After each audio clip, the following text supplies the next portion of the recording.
Pause. Une parenthèse bien-être avec les éditions Le Duc, présentée par Nathalie Lefebvre. Bonjour très chers auditeurs et bienvenue pour ce tout premier épisode de notre émission Pause, l'émission produite en partenariat avec les éditions Le Duc. Je suis ravie qu'on démarre aujourd'hui pleine d'enthousiasme de parler d'un sujet aussi, un vrai sujet de société, les problématiques autour du sommeil. Qu'est-ce qui fait que quand on manque de sommeil, justement, on a du mal à être heureux et à bien vivre sa vie? On va parler d'un ouvrage, mon programme Sommeil, tout en douceur. J'ai la grande chance d'avoir les deux co-auteurs de ce livre. Bonjour Carole Serra. Bonjour Nathalie, je suis ravie. Alors, chère Carole, vous êtes sophrologue et experte en bien-être. Et vous êtes venue, donc avec votre co-auteur qui est également votre mari, Laurent Stopnicki. Bonjour Laurent. Bonjour. Alors vous, Laurent, vous êtes musicothérapeute. Et d'ailleurs, on terminera l'émission avec une petite surprise que vous nous avez réservée. On parlera d'un événement qui se tiendra vendredi à 20h au Grand Rex, un événement à ne pas rater. On va commencer cette émission évidemment en parlant de ce sujet du sommeil. Alors dites-moi ce qui vous a déjà peut-être poussé à écrire un livre, à coécrire ce livre justement autour du sommeil. Pourquoi aider les gens à mieux dormir? Est-ce que c'est un vrai sujet de société? C'est un vrai sujet. Moi, en tant que sophrologue, j'avais beaucoup de demandes de patients qui me disaient, voilà, Carole, faites quelque chose pour moi, je n'arrive pas à dormir, j'ai des insomnies, ou je me réveille en pleine nuit, comment faire pour me rendormir? Mes enfants aussi ont des soucis de sommeil, donc ça devenait vraiment un sujet de plus en plus récurrent, et j'ai dit à Laurent, il faut vraiment qu'on fasse un livre explicatif en donnant des réponses concrètes, et surtout avec un CD que les gens puissent refaire à la maison, car le CD composé par Laurent, c'est vraiment le médicament. Oui, c'est ça, c'est vraiment un livre expérientiel, c'est-à-dire que c'est pas juste dire en théorie, voilà les causes, souvent multifactorielles, des problématiques de sommeil, mais surtout donner aux gens des clés pour justement récupérer à un moment donné leur sommeil. Alors quand même, dans cette émission, on va dérouler un petit peu en parlant des causes. Qu'est-ce qui empêche les gens de bien dormir? Alors, je pense que ce qui vraiment est le plus frappant, c'est que les gens ruminent la nuit, en fait. Ils se retrouvent seuls, ils sont face à eux-mêmes, et tous les ennuis, les soucis de la journée sont sans arrêt remués. Il y a un petit vélo dans la tête, on se fait de la bile toute la nuit, et c'est ça, en fait, c'est le cerveau qui nous empêche, nos pensées qui nous empêchent de nous endormir, donc il faut lâcher prise, et c'est tout le sens de notre travail, d'aider, de passer du cerveau gauche, on va dire, au cerveau droit, c'est-à-dire du cerveau qui décortique, analyse et rumine, au cerveau droit, qui est celui de l'imaginaire, du lâcher-prise et de l'intuition. Alors parfois quand on dit aux gens, il serait bien que tu lâches prise, c'est compliqué. C'est pas toujours... Voilà pourquoi on a enregistré un CD où il y a un morceau vraiment qui est le morceau du lâcher-prise qui s'appelle La Traversée, où vraiment on va arriver devant un lac, on va prendre une barque et on va s'embarquer, on va passer de la rive de l'éveil à la rive du sommeil. Et instantanément, avec la musique, les vibrations sonores, on va vraiment lâcher prise. Le cerveau est très intelligent, mais souvent il n'en fait qu'à sa tête. Et là, avec la musique et la voix, il se laisse aller et on arrive enfin sur cette rive du sommeil, du lâcher prise, une rive paradisiaque. Là, vous parlez, Laurent, de quelque chose d'intéressant, le petit vélo dans la tête, où on a tous eu certains soirs, voilà, cette espèce de petit hamster qui tourne en boucle dans notre tête, avec l'incapacité à pouvoir l'arrêter. Est-ce que dans les causes qui empêchent le bon sommeil, on peut donner, par exemple, je sais pas, la question de l'alimentation? Est-ce que quand on mange mal ou pas bien ou pas aux bonnes heures, ça peut avoir une incidence sur notre sommeil? C'est vrai que le soir, l'alimentation est importante. Il faut manger léger, pas trop gras. Vous avez remarqué, quand on fait des dîners lourds, on a du mal à s'endormir. Donc ça, je dirais, c'est la palisse. Il y a aussi tout ce qui est alcool, substances comme le café ou le thé. Voilà, il vaut mieux prendre des infusions le soir, des plantes. Il faut tout faire pour faciliter notre digestion. Et on sait que quand la digestion est lourde, eh bien, le sommeil est perturbé. On évoquait le stress, c'est un petit peu votre sujet aussi, vous en parlez beaucoup. Le stress nous consume à petit feu et nous empêcherait de dormir justement le soir quand on est un petit peu sur les starting blocks toute la journée. Ah bah c'est clair, Nathalie. Justement, voilà, sentir ce besoin presque de survie, parce que le cerveau nous laisse entendre qu'il faudrait survivre. Bien sûr. Le stress, c'est vraiment le plus grand ennemi du sommeil. Voilà pourquoi nous créons une méthode anti-stress, avec des étapes bien définies. Comment faire? Je suis allongée dans mon lit. Comment faire pour déstresser? Étape 1, bien respirer. Ça paraît simple, mais c'est très efficace. Et pas n'importe quelle respiration, une respiration qui vient du ventre. Donc on est allongé, on sent que des pensées parasites arrivent tout de suite, on dit stop, je respire. J'inspire par le nez, je gonfle le ventre et j'expire profondément. Et là, j'élimine stress, tension. Et à nouveau, c'est pas en une fois, c'est pas en une minute, c'est il faut au moins 3 à 5 minutes de respiration non-stop. Déjà, le niveau de vigilance diminue et le stress s'amenuise, simplement par la respiration. La deuxième étape, on relâche les muscles de la tête aux pieds. On peut pas être bien quand on est tendu dans le lit. On relâche bien les muscles. Et troisième étape, avec la musique de Laurent, on fait la traversée, on relâche le cerveau. On enlève le petit vélo qui tourne, on lui dit stop, ça suffit. Voilà. Donc Laurent, après, oui, je voulais rajouter qu'évidemment, on guide au départ, puisque c'est une longue séance qui permet de trouver le sommeil, mais après, en s'entraînant, on s'habitue, on peut le faire par soi-même. Ce qu'il faut au départ, c'est être guidé, mais après, c'est très facile de s'approprier la méthode. Alors j'ai envie qu'on parle peut-être de la qualité du sommeil, on l'évoquait avant de démarrer. Évidemment, c'est un petit peu comme les moments qu'on partage avec les autres, on peut avoir énormément de moments en même temps qui ne sont pas qualitatifs. C'est un petit peu pareil avec le sommeil, on peut dormir même 15 heures d'affilée, mais finalement ne pas avoir un sommeil réparateur. Qu'est-ce qui fait justement que certaines personnes ont l'impression de réussir à dormir, mais de se réveiller fatigué le matin? En fait, on est tous inégaux par rapport au sommeil. Certaines personnes sont très bien et se réveillent en pleine forme avec 5-6 heures de sommeil. Et d'autres, effectivement, ce sont de gros dormeurs, il leur faut au moins 8 à 9 heures de sommeil. Donc, on est tous inégaux. Maintenant, trop dormir, ça n'est pas bon, ça peut même être le source d'une maladie. Donc, il y a un équilibre à trouver, mais il faut se connaître, quoi. L'essentiel, c'est si on peut avoir des heures régulières de coucher et de lever. Ça va synchroniser l'horloge biologique. Le sommeil chez les enfants, justement, on sait à quel point c'est déterminant, c'est parfois pas simple aussi de les mettre au lit. Justement, est-ce qu'on pourrait dire quelque chose là-dessus par rapport à l'importance pour les parents qui écouteraient cette émission de coucher les enfants peut-être à heure régulière pour leur permettre cette récupération si nécessaire à notre vitalité, à notre bien-être? Alors, merci de faire le lien avec l'enfance, qui est un sujet auquel on s'intéresse aussi beaucoup, puisqu'on fait des choses aussi pour les enfants. Et les enfants, justement, s'endorment très facilement quand on leur raconte une histoire. C'est ce qui leur permet justement de lâcher prise. On leur chante une comptine, on leur raconte une histoire le soir, et c'est ça qui leur permet de s'endormir. Et on est influencé par ça, merci pour la liaison, dans notre travail, parce que justement, nous sommes tous des grands enfants, et on a besoin, justement, c'est pourquoi la musique, pourquoi le son, pourquoi on fait des CD, c'est parce que ça aide à lâcher prise, c'est ce qui nous rappelle l'enfance, c'est-à-dire les histoires que nos parents nous racontaient ou nous chantaient. Avant d'aller dormir. Si tous les parents qui nous écoutent doivent savoir que les enfants n'ont pas toujours envie d'aller dormir et que c'est bien de les aider de cette façon-là. C'est ça qui fait que ça fonctionne. Et les éduquer à un bon sommeil, ça peut être aussi à travers des respirations très ludiques et des petites visualisations aussi. Vous vous promenez dans un petit jardin et là, il y a un lapin tout doux qui vient vous faire un gros bisou et vous fermez les yeux et vous vous endormez. Voilà, il faut être dans le rêve, l'imagination, la féerie avec l'enfant. Et l'enveloppement aussi, parce que là, tout de suite, le lapin doux, même moi, juste quand vous dites ça, Carole, j'ai envie d'un câlin, en fait. C'est presque la tendresse aussi. Vous avez envie d'un câlin, c'est intéressant, ça. Parce que la nuit, vous avez raison, on a besoin d'un petit réconfort, d'un câlin. Alors, c'est la voix de maman qui nous raconte l'histoire, mais c'est aussi la féerie, c'est aussi le lapin tout doux. On a besoin d'être en confiance pour s'endormir. Et l'enfant a besoin vraiment de confiance. D'ailleurs, quand il y a trop de lumière, il n'est pas bien, donc on baisse la lumière. Quand il n'y a pas assez de lumière, mais j'ai peur, on rallume un petit peu, une petite veilleuse, voilà.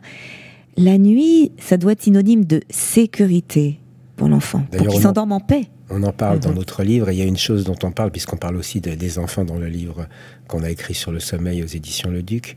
Il y a une chose qui est très importante, c'est que de plus en plus tôt, les enfants sont confrontés aux ordinateurs et aux portables. Et ça, c'est très très mauvais pour le sommeil, parce que ça génère des ondes qui sont très très néfastes pour l'endormissement, justement. Donc attention aux parents qui ont des ados à ne pas abuser le soir, parce que ça, c'est vraiment néfaste. La lumière bleue des écrans, des portables, des ordinateurs inhibe la mélatonine qui est l'hormone du sommeil. Donc, c'est très néfaste. Voilà. Oui, puis rien ne vaut une histoire qu'on nous raconte dans les bras de son papa ou de sa maman. Exactement. Et justement, je voulais amener cette transition parce que je pense que parfois chez l'adulte aussi, quand on est sur le point de s'endormir, c'est la peur de lâcher quelque chose. On parlait du lâcher prise. On peut retrouver comme des frayeurs d'enfants, même adultes, et même toute notre vie durant, dans le sommeil. Tout d'un coup, cet espace où on se retrouve là face à un grand vide. Mais tout à fait, parce que la nuit, il n'y a rien. On est dans la pénombre et donc on est face à nous-mêmes. Et voilà, il n'y a pas d'action, il n'y a pas d'image. Or nous, voilà, on développe des images intérieures, c'est-à-dire que nous-mêmes, on va se créer des images de bien-être. On va repenser à nos belles vacances ou aux vacances qu'on souhaite passer dans quelques temps. On va imaginer revoir des souvenirs positifs de plage, de mer, de bien-être. C'est ça qui va créer en nous l'hormone du bien-être, les fameuses endorphines, et c'est ça qui va faire qu'on va s'endormir. Mais si on est là à penser, oh là là, demain je vais passer mon permis, mais je vais le rater, c'est sûr, stop, je respire, je lâche, allez, je repense à quelque chose de positif. Cet examen que j'ai réussi, cette rencontre, ce moment de tendresse avec mon enfant, avec mon compagnon, c'est ça qui va faire qu'on va se rendormir. Ça, en sophrologie, je crois qu'on appelle ça des espaces ressources, non? Oui, tout à fait, des bulles de bien-être, des espaces ressources, exactement.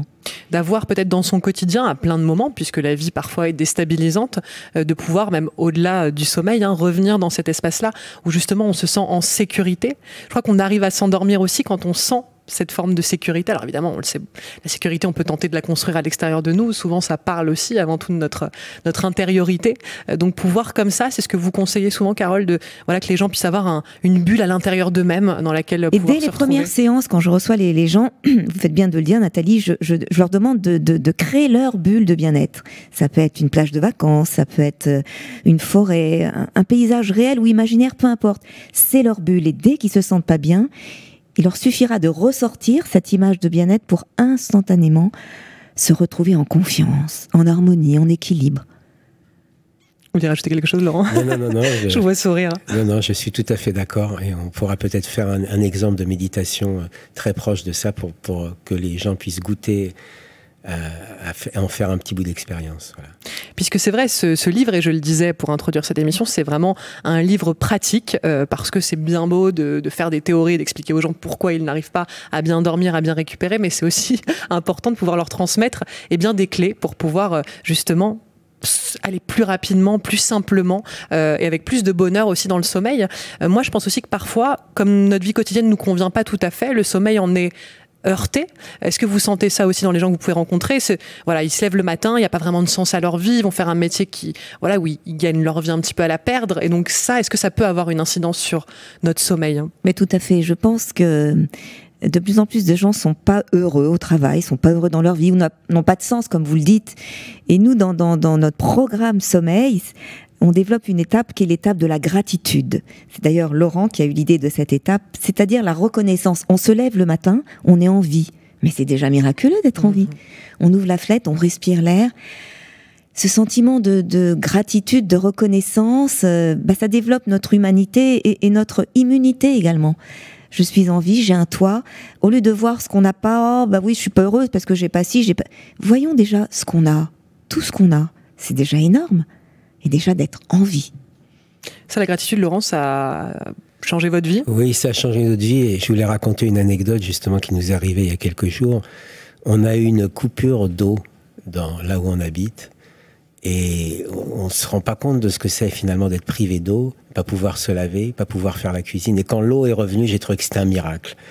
Vraiment, là, j'ai remercié l'univers. On a de l'eau, mais c'est des choses dont on n'a plus conscience parce que ça nous paraît naturel d'avoir de l'eau l'électricité, on est quand même gâté aussi souvent. Et on n'en a pas toujours conscience. Et donc, je pense que c'est ça aussi la gratitude envers les petites choses de la vie, pas seulement pour les miracles, mais tout ce qu'on vit au quotidien qui peut être positif. Et il y en a aussi, même si la vie est parfois dure pour certains, on a tous de toute façon des problèmes. Il n'y a pas de personne qui n'a pas de problème, que ce soit riche ou pauvre, chacun a ses problèmes, mais c'est de voir quels sont les aspects positifs de notre vie, même dans les petites choses. Selon vous, finalement, on s'habitue un peu trop à la vie? Oui, on est souvent frustré parce qu'on a peut-être trop aussi, au lieu de se dire qu'on n'a pas assez. Et finalement, le soir, pour bien s'endormir, repensons au beau moment. Au beau moment de la journée. Ça peut être le regard de son enfant, ça peut être un moment de tendresse, un rayon de soleil. On repense à ça. Ces sentiments de gratitude envers la vie, ça nous aide à nous endormir également. Car le sommeil, c'est la paix. C'est la paix de l'esprit, la paix de l'âme. Voilà pourquoi on a appelé nos concerts Ode à Yam, Ode à Je suis, Ode à l'âme. Notre âme, c'est notre enfant intérieur, notre être profond, qui a besoin de paix pour être heureux, pour s'endormir, et pour avoir un sens aussi à sa vie, c'est vrai. Puis je crois, Carole, que la pensée avec laquelle on s'endort, c'est celle avec laquelle on se réveille. Enfin, j'avais lu une étude montrant à quel point justement ce petit vélo dans la tête, plus il nous fait penser à des choses négatives, et puis on sait que les choses négatives, en fait, c'est juste une question de positionnement. Qu'est-ce qu'on fait des choses de la vie? Est-ce qu'on en fait des tremplins ou est-ce qu'on en fait des épreuves? Et ça, c'est finalement un vrai choix, qui demande un vrai travail en conscience. Mais il y aurait ça vraiment d'important, de réaliser qu'en fait, ce avec quoi vous partez dans le sommeil, vous allez le retrouver le lendemain matin. Donc autant que ce soit des très belles choses. Il y a une chose qu'on peut quand même souligner, c'est qu'il n'y a pas de fatalité à l'insomnie ni au stress. Parce que depuis quelque temps, les neuroscientifiques ont pu mesurer la qualité du cerveau, c'est-à-dire comment fonctionne le cerveau. Et donc on se rend compte qu'à force de méditer, par exemple, il y a de nouveaux chemins neuronaux qui se créent, c'est de nouvelles connexions neuronales. Donc ça veut dire qu'on peut changer, on peut se transformer, qu'au bout d'un moment, on peut créer des nouveaux chemins, des nouvelles habitudes. Il n'y a aucune fatalité au stress, et nous on a eu déjà dans notre vie, on en parle dans nos livres, de très très très gros stress, puisqu'on a été amené à faire toutes ces disciplines parce qu'on a eu un incendie dans notre appartement où on vivait il y a 15-20 ans. Et donc on s'est retrouvés SDF, Carole et moi. Donc on sait ce que c'est que la misère, on sait ce que c'est d'être touché très durement, et on peut rebondir de toute façon. Et c'est ce qu'on a réussi à faire grâce à la sophrologie. C'est pour ça qu'aujourd'hui on transmet ce qu'on a appris à notre façon, mais pour dire aussi qu'il n'y a pas de fatalité. Il n'y a jamais de fatalité dans la vie. Mais je pense que c'est important de le dire, ça va rassurer beaucoup les auditeurs, et peut-être pour ceux qui écouteront cette émission en rencontrant depuis toujours des problématiques de sommeil, pouvoir les rassurer sur le fait que ça peut se transformer. Exactement. J'ai des gens qui viennent me voir qui en ont marre des somnifères, ça fait des années, et puis maintenant ils n'agissent plus du tout sur eux, voire même ça leur crée des troubles, des problèmes de mémoire. Donc à eux, je dis essayez les médecines douces, essayez la méditation, la sophrologie, vraiment ça peut faire son chemin et ça peut vraiment changer le cours de votre sommeil. Mais dans le quotidien, justement, vous parlez de la méditation, est-ce que la méditation aide à mieux dormir ? Tout à fait, car la méditation, c'est c'est se poser déjà, c'est prendre conscience de son souffle, c'est dire stop à son cerveau, c'est laisser passer les pensées, et ça, c'est excellent pour l'amélioration de son sommeil. Et puis c'est important, on en parle aussi dans le livre, de faire justement des pauses détente dans la journée, justement. Donc c'est aussi une hygiène de vie, le sommeil. Vous avez parlé à juste titre de l'alimentation, mais c'est aussi les pauses qu'on peut faire dans la journée. Au lieu de faire des pauses café systématiques, on pourrait faire des pauses zen, des pauses express. On a beaucoup de petits exercices comme ça qu'on peut faire rapidement, qui sont très intégrés au monde du travail, justement. On n'a pas forcément le temps, et après ça devient un réflexe aussi de le faire. Qu'est-ce que vous pensez des micro-siestes? C'est de plus en plus présent. Là, je vous ai accueilli dans un espace de coworking. Il y a beaucoup de gens qui montent des sociétés. Et il y a parfois des gens qui font des petites siestes comme ça, rapides, et qui reprennent de l'énergie. C'est très très bien, les micro-siestes. Oui, tout à fait. Entre 3 à 5 minutes, il y a un système de récupération au niveau du corps, du mental. Et tous les gens qui font des micro-siestes se sentent beaucoup mieux après. Il ne faut pas que la sieste soit trop longue, parce que là, il y a le risque de s'endormir. Mais au contraire, c'est un vrai bonheur que de faire ça au travail. C'est-à-dire qu'en fait, on se place juste dans un état comme l'état méditatif, les ondes alpha, je crois que c'est ça qui se joue dans le cerveau. On est très vite dans cet état au bord du sommeil, au bord du réveil, avec une étape respiration, un relâchement musculaire. On ressort notre petite bulle de bien-être, notre paysage, et puis on fait un petit voyage. Là, le corps récupère, se régénère, on réouvre les yeux, et tout de suite, il y a une partie de la fatigue qui s'est évacuée. C'est excellent. Alors il y a l'importance de rêver aussi, on peut en parler puisqu'on parle du sommeil, de rêver à tous les niveaux, rêver quand on est éveillé et puis rêver la nuit. Justement, on sait aussi que ça permet à l'inconscient de trier. Voilà, il y a des gens qui... Est-ce que c'est pareil? Est-ce qu'il y a des gens qui rêvent plus que d'autres? Est-ce qu'on n'est pas tous égaux face aux rêves oniriques? Alors tous les gens ne se souviennent pas de leurs rêves, effectivement. Et ça, c'est encore bien mystérieux. Il y a encore beaucoup d'études qui sont faites sur le rêve. Mais généralement, effectivement, Freud le disait, le rêve, c'est l'inconscient qui parle. Vous avez un souci, un problème, comme par hasard, cette nuit, vous en rêvez, vous voyez les personnages, vous voyez les peurs, voilà. Donc, ce qui est important, c'est de calmer le mental, calmer les peurs, pour avoir des rêves un peu plus oniriques et plus positifs. Et puis parfois, un cauchemar nous permet peut-être aussi de venir libérer justement de l'émotionnel qui était peut-être agglutiné en nous, et puis tout d'un coup le sommeil joue ce rôle quand on parle vraiment de réparer. Je crois que ça peut se réparer aussi à ce niveau-là. Le rêve, c'est souvent l'inconscient, c'est l'inconscient qui parle, et qui nous dévoile souvent des secrets. Il y a des spécialistes qui interprètent les rêves, et ça peut vraiment aider beaucoup de personnes. Tout à fait, il y a des rêves révélateurs. Et puis pas oublier de de rêver aussi quand on est chaque jour dans sa vie concrètement et de pouvoir réaliser ses rêves. C'est votre cas finalement. Là, on parlera de Odayam, ce spectacle vendredi 27 septembre à 20h au Grand Rex. C'est un rêve éveillé, ça, de vivre ça, d'être dans une salle comme le Grand Rex, vous deux sur scène. Oui, exactement. C'est l'aboutissement justement de nos années de pratique, de travail et de l'association de la musique et du chant et de la méditation. Et on est pratiquement les seuls au monde à le faire. On a fait nos premiers concerts en fait à Los Angeles et à New York. Et ils ont été assez surpris. Ah oui, non, c'était vraiment un grand moment. D'autant plus qu'on a performé dans différents endroits, mais aussi en prison à Los Angeles. Donc ça a été un très très grand moment aussi. Et justement, l'apport de la musique, de la voix, fait que c'est très très facile d'accès. Tout ce qu'on fait n'est pas fait pour des initiés, mais pour des gens justement, ça peut être les enfants, ça peut être des ados, des gens qui ont peur de la sophrologie pure, qui se fait en silence. Les gens n'aiment pas toujours justement ce silence, et la musique amplifie les effets de la relaxation et de la méditation en fait. Donc c'est un concert de méditation guidée par vous deux. Voilà, donc là je l'ai dit, dans une salle juste mythique de Paris, quand même, le Grand Rex. Alors là vous me dites que vous avez tourné à New York et Los Angeles. On sera avec d'autres musiciens, avec d'autres claviers, des percussions, etc. Donc c'est un vrai concert, donc des méditations guidées, entrecoupées de chansons, de musique instrumentale. Donc c'est comme un grand voyage intérieur et on va s'envoler. C'est vraiment un rêve éveillé qu'on va faire tous ensemble. Merveilleux. Et j'imagine que pour cet ouvrage, mon programme Sommeil tout en douceur, c'est finalement la continuité aussi que de venir peut-être vous applaudir sur scène. Mais tout à fait. Il y aura beaucoup de lecteurs, beaucoup de gens qui nous suivent, qui suivent notre travail. Il y aura les hôpitaux dans lesquels je travaille, les cliniques, les patients qui vont venir, les femmes enceintes de mes services maternité. C'est vraiment la continuité. C'est se réunir tous ensemble et être sur la même longueur d'onde dans une salle mythique sous les étoiles. Et c'est un rêve éveillé, merveilleux.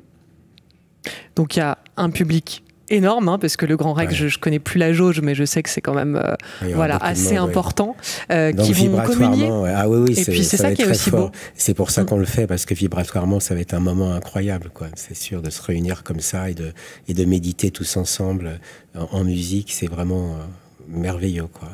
Est-ce qu'aujourd'hui, ça nous manque justement de créer du lien comme ça, simple? Eh bien, moi, je suis tout à fait... C'est aussi pour ça qu'on le fait, parce que nous, ce qu'on veut faire, c'est justement que ce soit un trait d'union entre les gens, précisément. Et on se réunit beaucoup, on le voit aux actualités, on se réunit dans l'indignation, on se réunit dans la colère, on se réunit... Mais on doit être aussi capable de se réunir dans la paix, parce qu'on en a besoin. Et en fait, beaucoup de choses sont dues à des souffrances qui sont beaucoup plus importantes que les souffrances matérielles qu'on ne pourra pas de toute façon complètement résoudre. Enfin, ce serait trop long d'en parler ici. Donc on va être amené à faire de plus en plus d'expériences de ce type, de se rapprocher de la spiritualité, de la solidarité, de la bienveillance. On sera, j'allais dire, presque obligé de le faire de toute façon, pour être heureux ensemble. Mais quand on médite dans une salle de 2000 personnes... on est tous égaux, on est tous au rythme de la musique, de notre respiration, et ça amplifie les effets de la méditation. On se retrouve sur une même longueur d'onde, on va dire. Bien sûr. Et puis, comme vous le disiez, pour tous les néophytes en matière de méditation, et ils sont nombreux à se dire, mais moi je sais pas, c'est peut-être pas pour moi. Est-ce que je vais y arriver? Tout le monde plonge avec nous. Il n'y a pas de problème. Non, mais c'est vrai en plus. Tout le monde plonge dans un sommeil, évidemment, avec cet ouvrage. Donc je le rappelle, il y a un audio guidé qui permet justement... Il y a quand même une différence, vous faites bien d'en parler, parce que on est dans un état très très agréable au Grand Rex, mais on ne dort pas. Tandis que ce qu'on fait pour le CD, pour le sommeil, c'est vraiment pour dormir. Bien sûr. Ce sont des CD d'ailleurs qu'on fait sur le sommeil. On ne peut pas les écouter en voiture, par exemple. Il y a une petite notice où on indique que vraiment c'est pour le sommeil. Parce mais c'est bien de le bien sûr, oui. N'écoutez pas, ne cherchez pas à dormir tout en douceur dans votre voiture, ce serait quand même dommage. Mais évidemment, pour chez vous, pour toute la famille, cet ouvrage, il s'adresse vraiment à tous les membres de la famille. Mon programme Sommeil tout en douceur, c'est aux éditions Le Duc, pour retrouver des nuits de qualité. Et j'aime ce mot de qualité, c'est important aussi. C'est pas juste retrouver des nuits, mais bien dormir et se réveiller le matin et sentir qu'on a retrouvé un potentiel d'énergie, de vitalité. Ça rend heureux, en fait. Moi, je trouve que la vitalité, l'énergie, c'est le même chemin que l'enthousiasme. Je sais pas ce que vous en pensez. C'est la joie,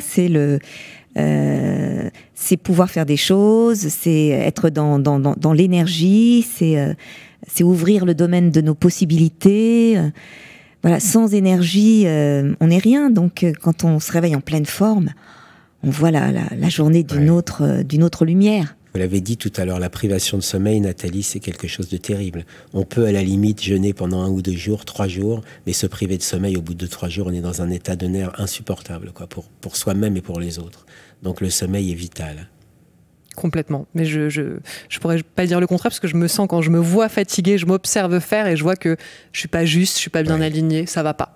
Donc c'est vraiment des moments où il vaut mieux rentrer chez soi, même quand on est chef d'entreprise, qu'on a des activités importantes, même quand on est parent. Je le suis pas encore et j'imagine que voilà, il faut bien évidemment s'occuper de tout le monde, mais c'est important de prendre soin de soi parce que voilà, comme cette métaphore où si on se met le masque à oxygène, on offre encore plus d'oxygène aux autres aussi, et ça c'est important. Et le sommeil, c'est une bouffée d'oxygène nécessaire. Comme je l'ai dit quelques fois, moi qui suis musicien, vous avez remarqué qu'avant un concert de musique classique, les musiciens s'accordent, ils accordent leur violon, c'est le cas de le dire justement. Nous, il faut qu'on fasse la même chose, c'est-à-dire qu'on s'accorde soi-même notre propre instrument pour pouvoir jouer juste avec les autres. Vous avez employé le mot juste, et justement juste en musique, ça veut dire qu'on est accordé avec les autres. Il faut être d'abord bien avec soi-même pour pouvoir être bien avec les autres, son compagnon, ses enfants, ses amis.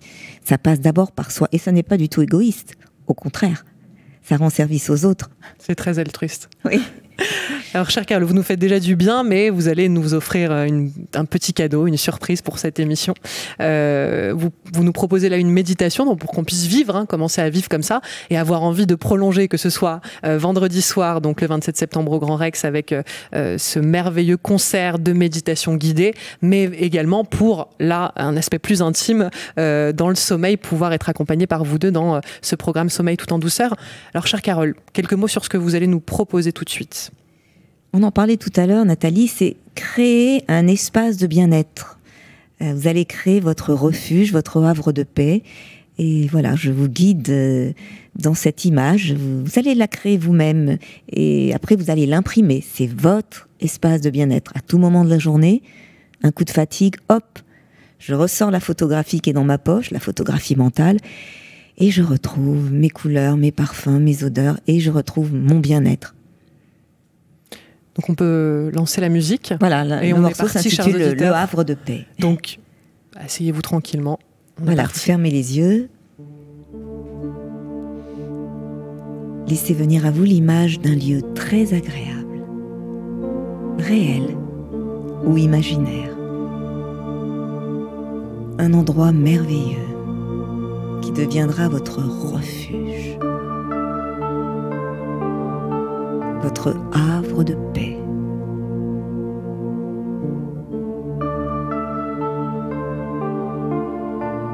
Cela peut être la maison de vos rêves, un paysage de vacances,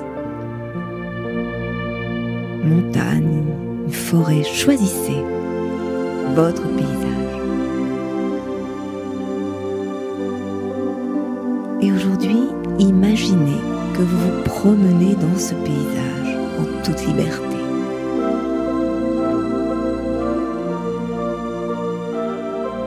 Vous êtes en pleine forme. Là où vous êtes, la température est idéale.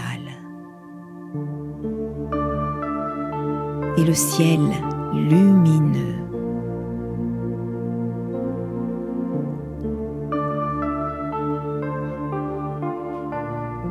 Autour de vous, il y a la nature, une nature apaisante, sécurisante. Communiquez avec la nature qui vous entoure. Touchez, caressez la terre, le sable chaud sous vos doigts, sous vos pieds.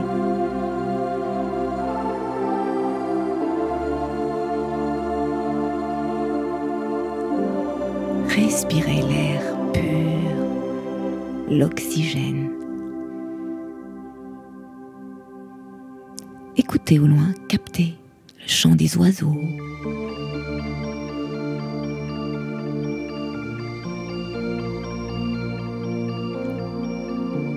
Ou le murmure de l'eau qui coule lentement.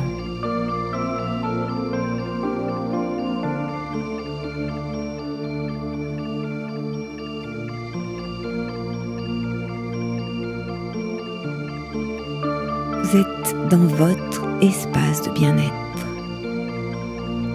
dans lequel personne ne vient vous déranger. À présent, là où vous êtes, imaginez un doux rayon de soleil qui se pose sur vous et réchauffe tout votre corps.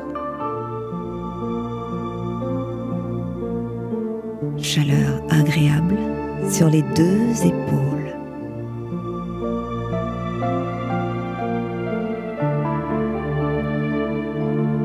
Votre bras droit est chaud et lourd.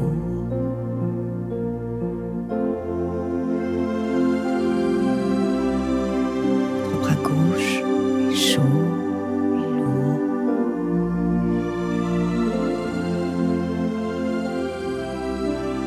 Douce chaleur le long de votre dos. Tous les muscles de votre dos se relâchent, se relaxent.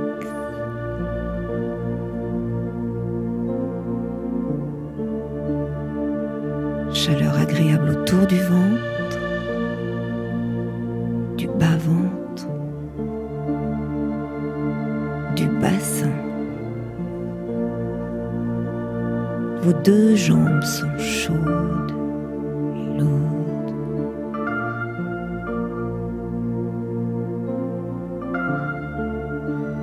Laissez-vous bercer par les vibrations sonores de la musique.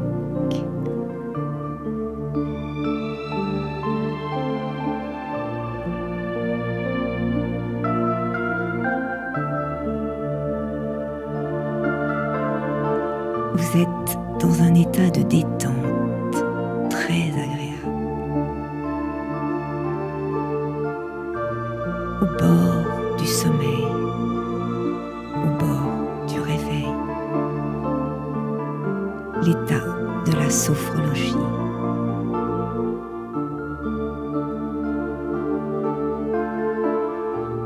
Et vous allez vous endormir d'un sommeil profond, réparateur, régénérateur.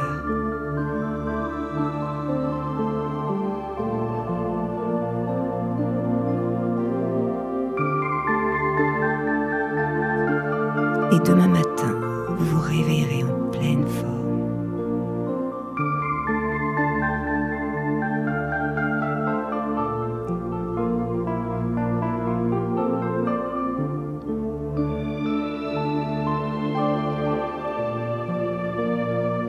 Gardez en mémoire cette image de bien-être. Vous pourrez la ressortir à tout moment pour instantanément retrouver calme, détente, bien-être.